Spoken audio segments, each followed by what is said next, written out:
Bueno, realmente la indecisión se define como la carencia o falta de decisión, evidentemente, pero claro, ¿qué es lo que surge para que se dé esa indecisión? La duda. ¿Y qué es la duda? La duda es anteponerme a algo, siempre. La duda no surge porque sí, espontáneamente, surge por comparativa.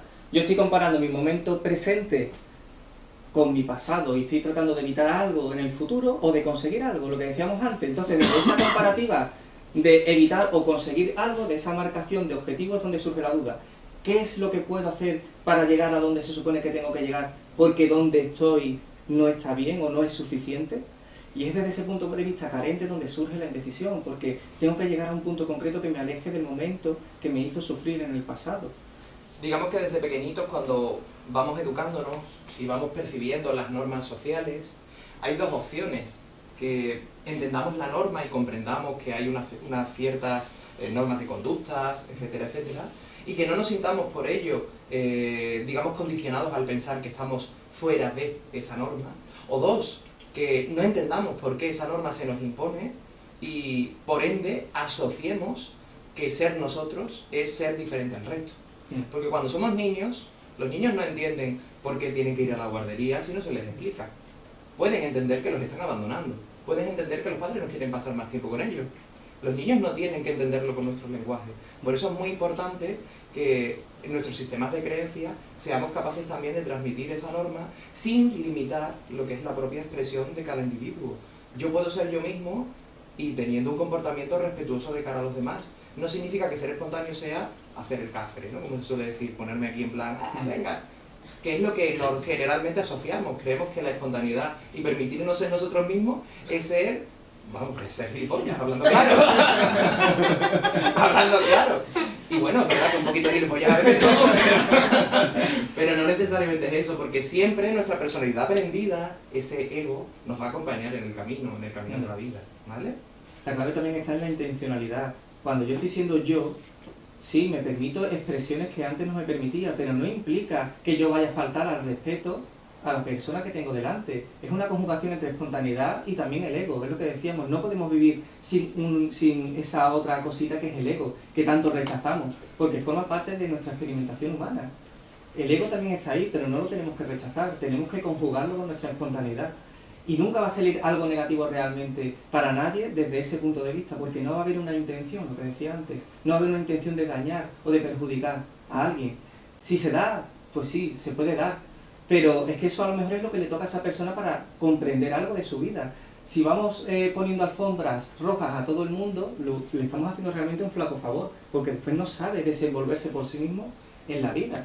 Y en este punto hay dos opciones: que la persona crea que tiene que forjar una personalidad diferente a la que va forjando y por ende va incrementando su propio ego, o se dé cuenta de que su ego se puede transformar, que es el miedo al fin y al cabo, que a veces tenemos también y que por ende nos apropiamos de cosas externas para ser diferente a lo que somos, para querer ser aceptados por los demás.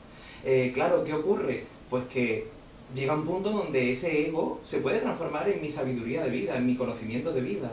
Porque si acepto mis egos, soy el maestro de mi vida en el sentido de que extraigo el conocimiento de lo vivido. Pero si rechazo mi ego, lo que hago es crear otro diferente. Pero la realidad es que ese otro va a estar ahí, latente. Defíneme ego, por favor. Ego es muy simple, es la personalidad aprendida que vamos adquiriendo en nuestros años de vida. Una persona que, por ejemplo, se diga, esta persona no tiene personalidad. ¿Qué significa? ¿Que no tiene ego? No, significa ego que no es creerse más. No. Ego en este caso solamente es la personalidad que vamos adquiriendo según el entorno que percibimos. Si yo voy viendo que mi entorno es hostil, voy a tener un ego que intente no tener personalidad, el reservado. Además, hoy van a aparecer los egos en las dinámicas, ¿vale? Si tengo un ego que quiere rebelarse ante la realidad que percibe, tendré un ego intimidador. Si quiero ser un ego que pase desapercibido siendo una buena persona, tendré un ego positivista o bien queda. Habrá un sinfín de egos que incluso confundiré con mi verdadera personalidad, creeré que soy solamente mi ego. El problema es que mi ego sí tiene un fin, una motivación concreta que tiene que alcanzar. Y mi ego sí controla. ¿Por qué? Porque cree que si no controla, voy a sufrir. Por lo tanto, cohíbe e inhibe mi personalidad aprendiz, mi personalidad innata, mi esencia. La clave no es que eliminemos el ego nos va a acompañar, es que integremos nuestra espontaneidad con el ego. Esa es la clave. Pero claro, para que eso se dé también tenemos que ser muy sinceros con nosotros mismos y no autoengañarnos en la expresión de lo que somos y también de nuestro ego. Porque muchas personas después caen en el hecho de no, yo te lo he dicho pero sin ninguna intención, así que estoy siendo espontáneo.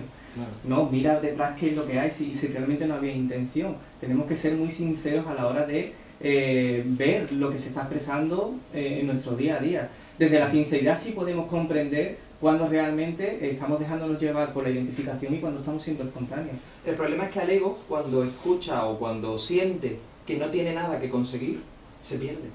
Se siente perdido totalmente. Porque el ego necesita controlar y sentirse que el futuro que va a tener va a ser mejor que el pasado que ha tenido. Por lo tanto, cualquier persona que quiera eliminar su ego, la verdadera realidad es que le da miedo estar consigo mismo. Le da miedo ser y vivir su presente.